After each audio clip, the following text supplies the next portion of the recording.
बिस्मिल्लाहिर्रहमानिर्रहीम। अस्सलाम वालेकुम नाज़रीन, आप यूट्यूब चैनल देख रहे हैं। मैं इमरान खान हूँ। जनरल आसिम मुनीर पाकिस्तान के अब आर्मी चीफ बन गए हैं और जनरल कमर जावेद बाजवा माजी का हिस्सा हो गए हैं। अब उनको हम वेलकम करते हैं अपनी दुनिया में।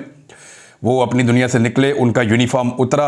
अब उन्हें समझ आएगी कि एक आम आदमी कैसे, वैसे आम आदमी की ज़िंदगी तो वो अब भी नहीं गुजारेंगे और एक बड़ी अजीब चीज़ होगी मेरे लिए अगर वो पाकिस्तान में रहें और पाकिस्तान के अंदर टाइम गुजारें और आम लोगों की तरह ट्रैवल करें, आम लोगों के बीच में आएँ, जैसे हम लोग घूमते हैं, जैसे हम प्लाजा में जाते हैं, जैसे हम मॉल्स में जाते हैं, जैसे हम बाज़ार में जाते हैं शॉपिंग करते हैं। इस तरह की ज़िंदगी जैसे नॉर्मली दुनिया के अंदर जब कोई आर्मी चीफ रिटायर होता है किसी भी मुल्क में, तो वो अपने मुल्क में एक आम आदमी की ज़िंदगी गुजारता है। थोड़ा ज़रा बड़ा आदमी होता है, उसकी इज़्ज़त होती है, लेकिन फिर भी वो आम आदमी की तरह ही रहता है। बहुत सारी चीज़ें नॉर्मल लोगों की तरह वो करता है। तो मुझे बड़ी हैरत होगी अगर जनरल कमर जावेद बाजवा ऐसा कर सकें।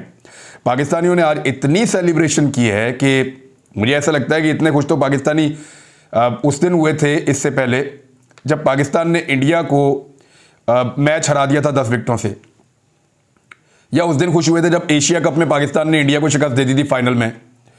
ऐसे पाकिस्तानी खुश हो रहे थे आज। तो ये जनरल कमर जावेद बाजवा साहब को याद रखना चाहिए और तमाम पाकिस्तानियों के लिए, पाकिस्तान के तमाम ओहदेदारान के लिए, पाकिस्तान के तमाम अफसरान के लिए ये एक सीखने का मकाम है कि जब आप अवामी उमंगों के खिलाफ अपनी जिद और अना के हाथों मजबूर होकर कुछ इस तरह की हरकत कर दें और लोगों को आप कीड़े मकोड़े समझ लें, आप जिसको दिल करे उठा लें, इसको उठा लो, उसको उठा लो, उसको मारो, उसको नंगा करो, उस पर टॉर्चर करो, उस पर 20 पर्चे दे दो, उस पर 50 पर्चे दे दो, उसका ये कर दो, उसका वो कर दो। जब आपका ये वतीरा होता है तो फिर लोग आपके साथ यही करते हैं। लोग नफरत का जवाब नफरत से और मोहब्बत का जवाब मोहब्बत से देते हैं। ये सब अब सीखना पड़ेगा हमारी आने वाली क़यादत को, खासतौर पे इस बात का। और सबको देखें, वो समझदार लोग हैं, उनको आइडिया है।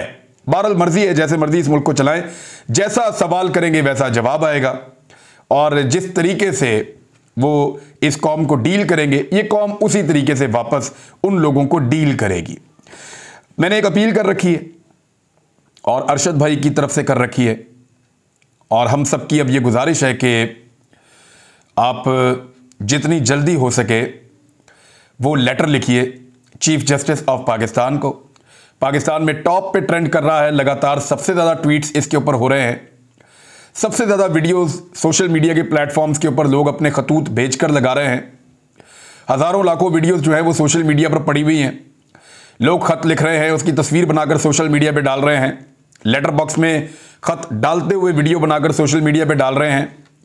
और ये तमाम खतूत इस वक्त रास्ते में, ये सुप्रीम कोर्ट ऑफ पाकिस्तान में खतूत का सैलाब जा रहा है। इसमें अपना हिस्सा डालिए, घर बैठकर नहीं, ट्वीट करके नहीं, प्रैक्टिकली जाके लेटर बॉक्स के अंदर चीफ जस्टिस ऑफ पाकिस्तान को खत लिखिए। चीफ जस्टिस को खत लिखें, ये टॉप ट्रेंड चल रहा है और इसको आप देख सकते हैं सोशल मीडिया पे। और मुझे इस बात की खुशी है कि बहुत तेजी से लोग इसमें हिस्सा ले रहे हैं और मुझे उम्मीद है अपने इदारों से कि अब एक ऐसा दौर ख़त्म हो गया है जिसके अंदर दबाया जाता था, फस्तायत थी, फाशिज्म था। अब उस दौर के खात्मे के बाद उम्मीद की जाती है ये इंपोर्टेड हुकूमत तो किसी खाते में ही नहीं है जब तक कि इनके ऊपर सहूलतकारों का हाथ ना हो। तो अगर सहूलतकारों का हाथ उठ गया है तो अदालत से अब इंसाफ मिलने की उम्मीद भी रोशन हो गई है। लिहाजा तमाम लोग खतूत लिखें। अब आ जाए पंजाब हुकूमत के मामले पर। देखें, इमरान खान साहब का जो डिसीजन है वो ये है कि कुछ भी करके पाकिस्तान को जल्द अज जल्द इलेक्शन में ले जाया जाए। ख्वाहिश उनकी ये है कि रमज़ान मुबारक से पहले इंतखाबात हो जाएं। रमज़ान मुबारक मार्च में आ रहा है, 20 मार्च के बाद जो है इन्हीं दिनों में रमज़ान मुबारक शुरू हो जाएगा, 20 अप्रैल तक चलेगा। रमज़ान मुबारक में इंतखाबात हो नहीं सकते, या तो इंतखाबात इससे पहले होंगे या फिर रमज़ान मुबारक के बाद होंगे। तो अगर रमज़ान मुबारक से पहले इंतखाबात करवाने हैं तो उसके लिए इमरान खान साहब को जो भी करना है वो दिसंबर में करना है, क्योंकि 3 महीने के बाद इंतखाबात आ जाएंगे। अगर वो 15 दिसंबर तक कोई एक्टिविटी कर लेते हैं तो 15 जनवरी, 15 फरवरी और 15 मार्च, 15 मार्च को 90 दिन मुकम्मल हो जाएंगे और फिर 15 से 20 मार्च के दरमियान कहीं पे इलेक्शन हो सकते हैं, या 10 से 20 मार्च के दरमियान इंतखाबात हो सकते हैं। वो इलेक्शन के बाद नहीं ले जाए जा सकते क्योंकि उस तरह फिर वो तकरीबन 4 महीने से 4.5 महीने हो जाएंगे, तो इतना लंबा चल नहीं सकता आईनी तौर पर। इमरान खान साहब को जो भी करना है वो 10 दिसंबर से 15 दिसंबर के बीच में या इससे पहले करना है, जो कुछ भी करना है। और ये ऑप्शंस बदस्तूर उनके हाथ में है। ये वाला महीना तो आप हो गया समझे ख़त्म। 29 तारीख आज नवंबर की, पाकिस्तान का एक ऐसा दिन जिसमें आर्मी चीफ तब्दील हो गया, नया आर्मी चीफ आ गया। अब इसके बाद से लेकर इमरान खान साहब के बाद 10-12 दिन है जिसके अंदर उन्होंने डिसीजन लेकर फैसला करना है, और यह फैसला अनाउंस हो जाएगा जल्द ही। परवेज इलाही को लेकर कंफ्यूजन है, कुछ टीवी चैनल ये चला रहे हैं, खबर सारी की सारी गलत नहीं हो सकती कि परवेज इलाही अभी तक कंफ्यूज हैं। परवेज इलाही वो शख्सियत है जिनकी वजह से इमरान खान साहब वजीर आज़म पाकिस्तान नहीं रहे। मैं आज भी इस बात पे पूरा यकीन रखता हूं, क्योंकि जब फैसला करने का टाइम था उस वक्त परवेज इलाही कभी लुढ़क के इधर चले जाते थे, कभी लुढ़क के उधर चले जाते थे, कभी वो एस्टेब्लिशमेंट के दबाव में आ जाते थे, कभी वो अपने बेटे के दबाव में आ जाते थे। इसी दबाव के बीच में परवेज इलाही साहब ने गोल्डन टाइम ज़ाया कर दिया और फिर वजारत आला के वादे के ऊपर पहले PMLN के पास चले गए, वहां पे उन्होंने वादे वईद कर लिए, लेकिन उसके बाद उनके बेटे उनको लेकर चले गए इमरान खान साहब के पास और वो उनके वजीर आला पंजाब के उम्मीदवार बन गए। तो ये इस तरीके से परवेज इलाही साहब वाला भी सारा एपिसोड हुआ था। परवेज इलाही साहब बदस्तूर कंफ्यूज हैं और उनकी कंफ्यूजन कभी भी PDM की जमातें नहीं हैं। वो जानते हैं कि PDM की जमातों को अब पाकिस्तान के अवाम वोट नहीं डालेंगे, बहुत कम जगहों पे वो सीटें जीत पाएंगे, और उनके साथ खड़े होने का मतलब ये है कि जो सीटें मौजूद हैं 10, अगली मरतबा वो 10 सीटें भी ना हो। हाँ, इमरान के साथ खड़े रहते हैं, इमरान खान के साथ, तो वो 10 से 15 भी हो सकती हैं, और कम से कम ये 10 तो मिलेंगी, इसकी तो गारंटी उनको मौजूद है। तो परवेज इलाही साहब जो दबाव में थे वो एस्टेब्लिशमेंट की जानिब से थे। उस वक्त की एस्टेब्लिशमेंट परवेज इलाही को दबाव में ले रही थी, और फिर यह फैसला हुआ कि आधे उधर चले जाएं ताकि उनकी भी हुकूमत बन जाए और आधे इधर आ जाएं, और यहां पे इमरान खान साहब की पंजाब हुकूमत के अंदर परवेज इलाही साहब शामिल हो गए। इसमें मोहन सलाई ने बड़ा अहम किरदार अदा किया था। वो बदस्तूर इस बात के हामी हैं कि कुछ भी करके इमरान खान के साथ खड़े रहो और इमरान खान के साथ मिलकर अगला इलेक्शन लड़ो। इसी में पॉलिटिकल बका भी है मुस्लिम लीग काफ की या परवेज इलाही साहब का जो ग्रुप है उसकी। अब ऑप्शंस हैं क्या? परवेज इलाही साहब अभी भी कंफ्यूजन का शिकार है, कुछ टीवी चला रहे कि वो नहीं चाहते कि ये हुकूमत खत्म कर दी जाए। परवेज इलाही साहब को कुछ चीज़ों के खदशात हैं। नंबर एक तो उनको ये है कि अगर पाकिस्तान तहरीक इंसाफ के कहने के ऊपर वो असेंबलियां तहरील करते हैं तो फिर पंजाब में वो दोबारा वजीर आला पंजाब नहीं बनेंगे, बेशक वो सीटें जीत जाएंगे। वजीर आला पंजाब पाकिस्तान तहरीक इंसाफ उनको क्यों बनाएगी जब तहरीक इंसाफ खुद 2/3 से आएगी, या सादा अक्सरियत कम से कम वो पंजाब में ले लेंगे, तो फिर वो परवेज इलाही को वजीर आला पंजाब नहीं बनाना चाहेंगे। लेकिन परवेज इलाही साहब ज्यादा सीटें जरूर जीत जाएंगे, ये बात तो पढ़ी लिखी है। लेकिन परवेज इलाही साहब को बेहतर तो यही होगा कि जितना लंबा हो सकता है इस टेन्योर को खींच के ज्यादा देर तक वो वजीर आला पंजाब रहें। लेकिन वो कंफ्यूजन दोबारा मौजूद है जो अप्रैल में और मार्च में परवेज इलाही के पास मौजूद थी। उसी कंफ्यूजन की वजह से, उसी हिसाब किताब की वजह से वफाकी हुकूमत जो है वो इमरान खान साहब के हाथ से चली गई थी।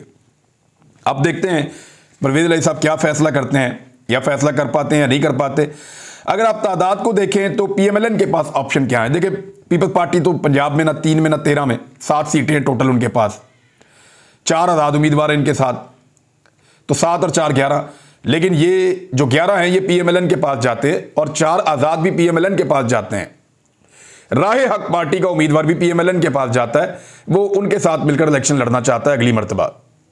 तो इसको जरा आप अंडरस्टैंड कर लें कि पीपल्स पार्टी कुछ नहीं बेचती सिवाय इसके कि वो सौदेबाजी के अंदर या मशवरे के अंदर शामिल हो। 7 सीटों के साथ वो कुछ नहीं कर सकते।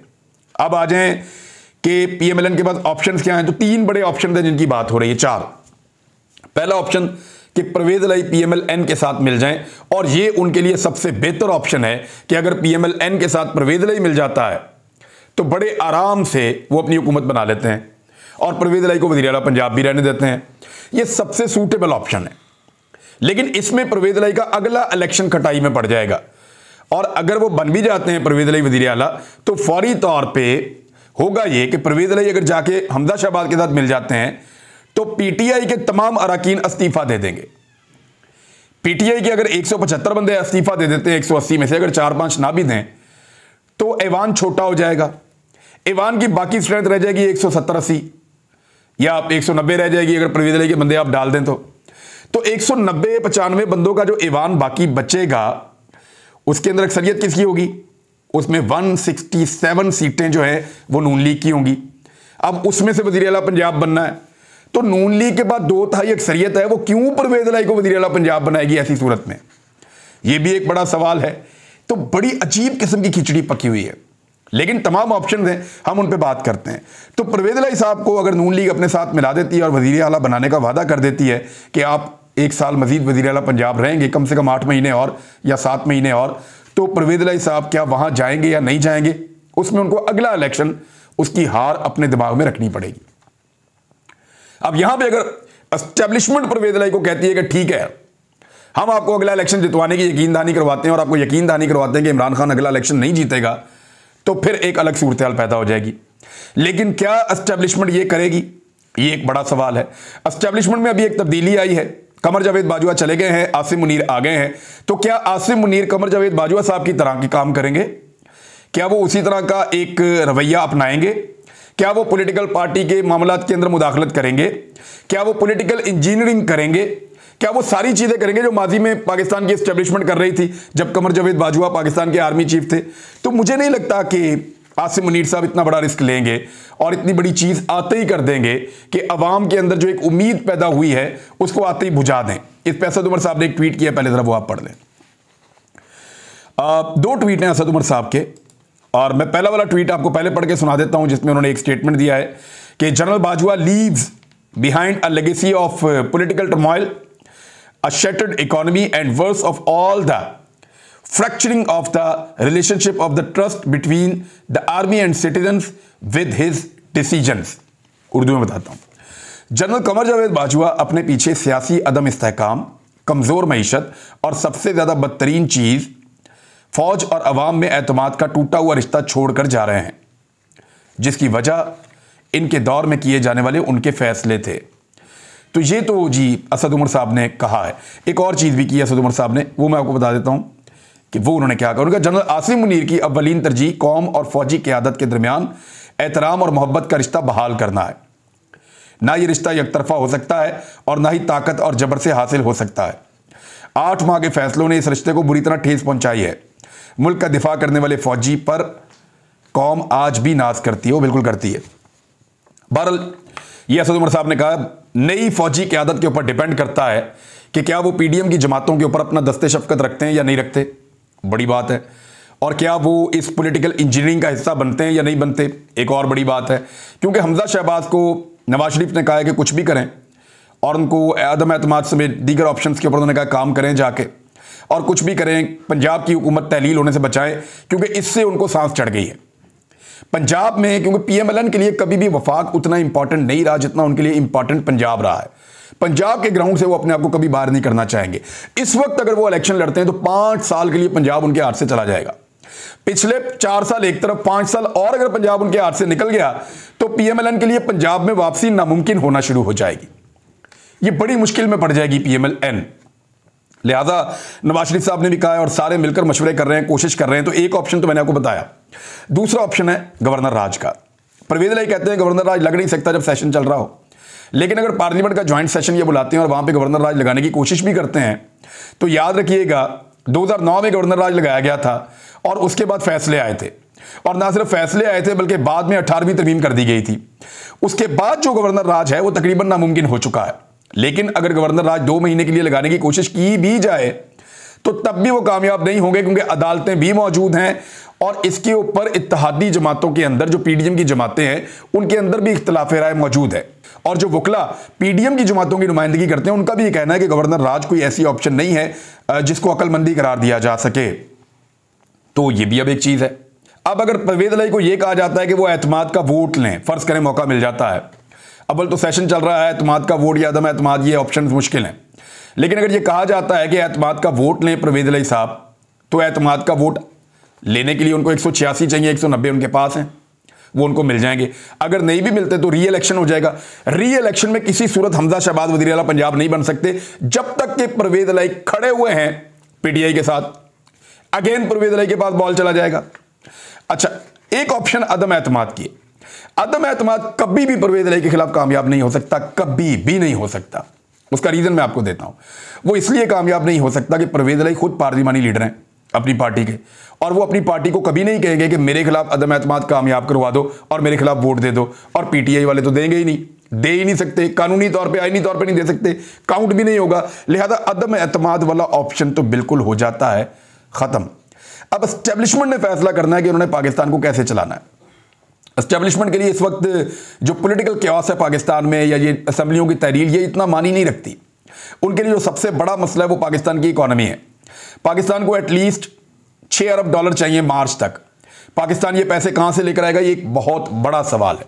ये पैसे पाकिस्तान को कोई नहीं देगा।